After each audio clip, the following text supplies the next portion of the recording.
Hello, and welcome to my channel, Reading Little Blue Books Out Loud. This is a Little Blue Book. It happens to be Little Blue Book number 466, and it is titled A History of Sculpture, written by Murray Sheehan.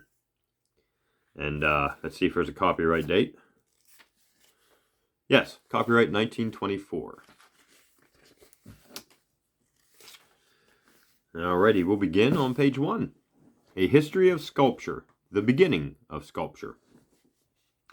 When those economists of the late 18th and early 19th centuries were constructing their theoretical primitive man, they derived his nature from three essentially materialistic appetites.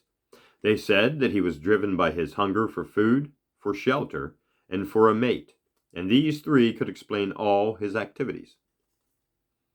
But more recent investigations have shown that prehistoric man had one other interest in life, and that at least as far back as the last glacial age in Europe, he was not only much interested in matters of beauty, but also skilled in the artistic depiction of the animals which then surrounded him and which have since disappeared from the earth.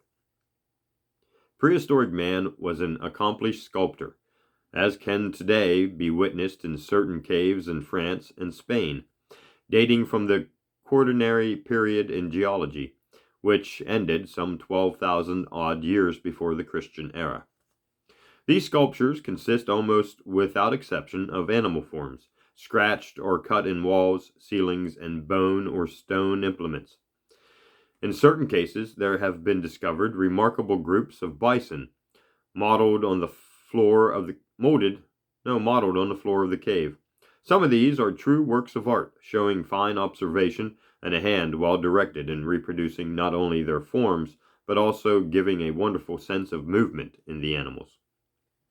Such works of art need not here long detain us, since what we wish to study is the main tradition of sculpture, as we have known it in Europe and America. And it must be confessed that this prehistoric achievement left no perceptible influence on successive centuries. In the same way, the remarkable sense of style and pattern which has marked the so-called primitive art of the Incas, Aztecs, African tribes, etc., will not here concern us, although it has often achieved a high state of artistic ability. Nor will Oriental art in general be thoroughly considered, since it also has not been a vital and integral part of our Occidental development. What will here be attempted is to trace the steps by which European and American sculpture has become what it is today. For this purpose, it will be necessary for us to go to the banks of the Nile, about 4,000 years before Christ. Here was born an art which endured without striking change for nearly 4 centuries, an art with very marked peculiarities and conventionalities, but nevertheless it was a form of sculpture which we can readily appreciate and very much enjoy. The first impression one gains, perhaps, on entering a gallery of Egyptian art is that of monotony. The figures are all very much alike, and the bas-relief carvings are all very much similar. For although the Egyptians had most sensitive powers of observation, and used them to good advantage, still they never were able to free themselves from the rigorous formalities of their time, and their art was all thrown into a certain few forms over and over again. The very early statue of the Sphinx, gigantic watchdog of the desert, was repeated an infinite number of times, with its animal body and human head, just as were other representations of the gods in which the relation was reversed and the human bodies were finished off with animal heads. So it was also with the full-length figures of men and women, which we find from the earliest times to the period bordering on the Greeks. Here convention dictated that the body must be presented in a rigidly upright position, either standing or sitting, with a strict eyes front. Be it confessed, it would come as a pleasant relief once to find an Egyptian backbone that could bend or turn itself to one side. Otherwise, these statues are admirable works of art, often replete with life and tender feeling, delicately molded, finished with the utmost refinement. They were carved in stone, wood, or ivory, or cast in bronze. Some of them were of enormous size, as witness those huge figures cut from the living rock along the Nile, 65 feet in height. Others were extremely tiny, glazed in bright colors, that have lost nothing of their charm today. But always we find the same straight, staring attitude as though they were looking forward into the eternity for which every Egyptian longed. The same conventionality ruled also in the bas reliefs or flat fall carvings with which the Egyptians decorated their temple walls and their tombs. Here, almost without exception, the men and women were presented in profile, except that the shoulders are turned, so that we see these as though the person's body were turned full toward us. This gives a curiously distorted appearance to modern eyes, unaccustomed to the convention, especially when to this peculiarity is added the fact that the eyes of the sculptured people is also presented as though seen from full face. But aside from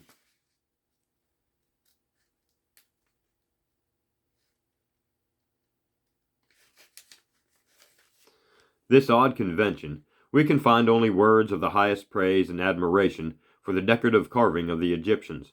These flat sculptures, in which sometimes the background is higher and sometimes lower than the carved figures, are filled with the utmost delicacy of observation and execution. Everything is direct and simple, varied with a constant sense of detail from everyday life, forming a rich pattern, while together with the carved inscriptions makes admirable decoration. There is no attempt at linear perspective. If the Egyptians could have freed themselves from the most rigorous of their conventionalities, they would have gone far toward the supremacy in sculpture, which today we accord to the finest of the Greeks. Assyria. Assyrian sculpture, as represented in the ruins of Nineveh of about the 8th and 7th centuries BC, is based on that of Babylon, which goes back to about the same early date as the earliest of the Egyptian art, 4000 BC.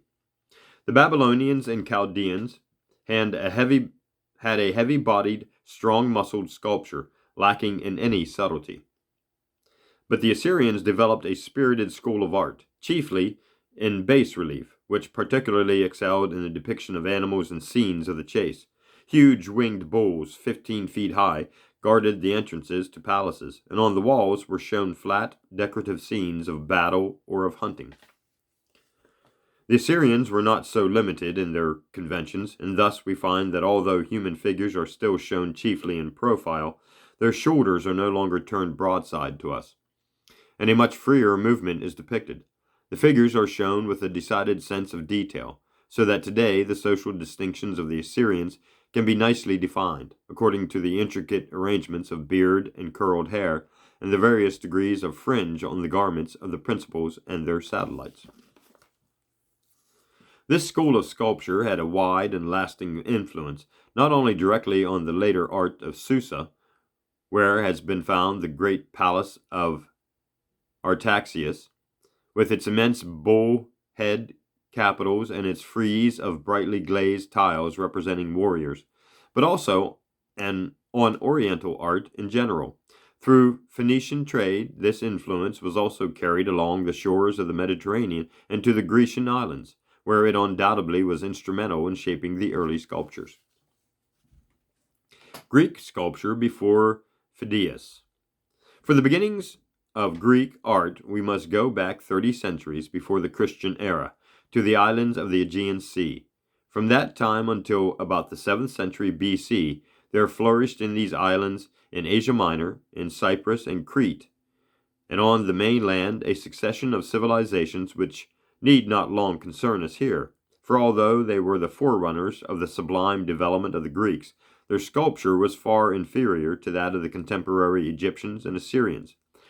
The famous Lion Gate at Mycenae from about 1500 BC shows the comparative crudity of even the best work of that period.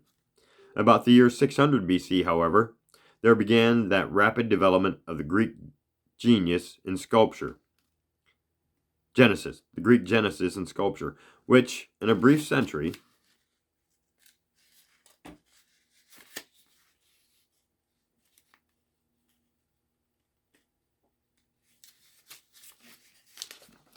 which in a brief century was to lead this people into the very forefront of statuary of all time. When we compare the static achievement of the Egyptians through the 40 centuries of their carvings with the rapid growth of Greek statuary, we can only marvel. Such a rise seems so utterly impossible. For at the beginning of the 7th century, the Greeks were producing figures which resembled trunks of trees, roughly shaped to resemble human beings. From this they advanced to a representation of drapery with a certain amount of beauty. Then, seemingly under Egyptian inspiration, they began to carve upright figures with the forward stare and the forward march attitude so characteristic of the Egyptians. But with this noteworthy difference, that the Greeks from the beginning were not afraid to employ the nude figure in a thing unknown in earlier art. Moreover, they gave to their statues a curious smile, which persisted as a conventionality throughout this so-called archaic period, and indeed into later times, when the rest of the figure had been completely freed from conventionalities. By the year 480 BC, the Greeks were producing statuary which is really very fine, free in its movements, accurate and spirited in its depiction of movement, as in those warriors from the temple of Aegina, now preserved at Munich. Here only the heads have preserved their archaic quality, and when a few years later the great temple of Zeus was erected at Olympia, this conventionality of the smile too had disappeared, and Greek sculpture was ready to move on to its full glory. In both these temples, at Aegina and Olympia, there had been employed a device of composition which raised this art immeasurably above all earlier achievements, and marked the way of still further advance. This was the grouping of the figures in those triangular spaces at the ends of the buildings, up next to the roof, called impediments. The Greeks filled these with figures harmoniously grouped, balanced without undue symmetry, a wonderful blending of freedom and regularity, which was to be typical of the Greeks in other fields as well. Now I'll take a break for a drink.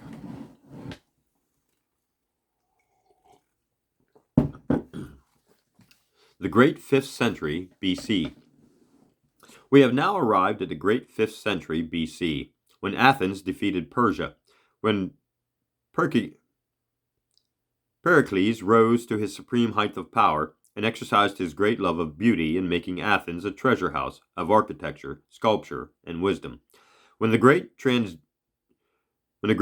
tragedians were producing their classic plays that we still acknowledge to be supreme masterpieces, now it was the Greek sculpture reached its acme, attained to a perfection that succeeding centuries have without exception acknowledged to be perfection indeed. In the year 500 BC, Greek statues were still archaic. In 400 BC, they had reached perfection. Never has man seen so rapid a development. The characteristics that raised Greek sculpture to this great pinnacle may be summed up in the word harmony. This is first of all a marvelous blending of the realistic and the idealistic, the balance between the body and the soul, between what is and what ought to be. The Greeks observed the human body and followed its most intricate curves and surfaces in their carving, and yet they could give to those bodies a nobility, a distinction, a something more than human, which raised them above the mere animal things that our bodies are, and made of them creations of which harmony had ever since been proud. Moreover, they succeeded in blending marvelously the elements of motion and serenity, so that a Greek statue of this period can depict movements and vitality and still be the most restful object in the universe. There was nothing nervous or excited about the figures of this period.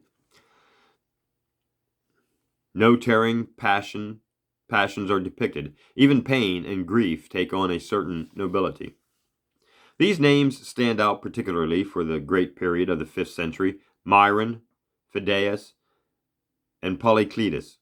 Of the first of these, perhaps the discus thrower is the best known work.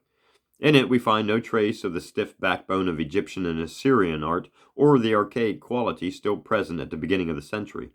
The figure bends forward and turns to one side to gain the full impetus of his athletic projectile. There is a fine modeling of the muscles.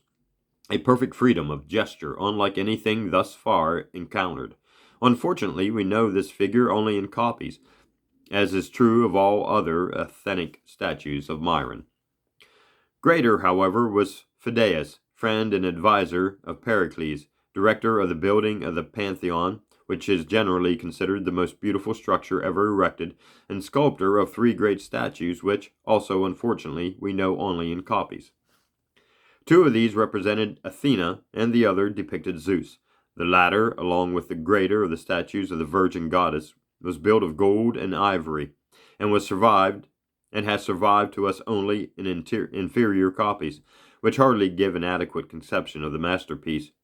It was held to be by writers of the time. Phidias created for all time, however, the noble conception of Zeus, found everywhere in classic art, whose bearded features have also tinged later Christian artists in their depiction of Godhead. We do not know whether any of the carvings on the Parthenon were done by Phidias, but it is certain that he directed their execution and supervised their planning. They consist of several series of bas-reliefs and the figures for 2 pediments, and are among the most graceful, and at the same time the most forceful figures ever carved. They are wonderfully varied, and today, in their mellowed white marble, in the British Museum and elsewhere, present an epitome of the serene life which was the highest Greek ideal. Polycletus is known to us by 3 statues, of which we have once more copies only. They represent 2 athletes and an Amazon. Here again we find no violent movement, but rather a momentary pause between 2 movements. Like all the finest works of this period, these figures seem to embody fully the old motto of a healthy mind and a healthy body, that Greek balancing of sensitiveness and sturdiness. One of these figures was considered so perfect in its production that for years it was known as the canon, establishing perfection of the male form. There were several other famous structures on the Acropolis of Athens, where stood the Pantheon, and they have all furnished specimens of carving from the 5th century. Particularly lovely is the series of maidens around the portico of the Erechtheum, which stand like columns and bear the weight of the superstructure on their heads. They are known as caryatides. It seems curious that although we possess no single work by any of the great masters of the 5th century, so far as we know, and no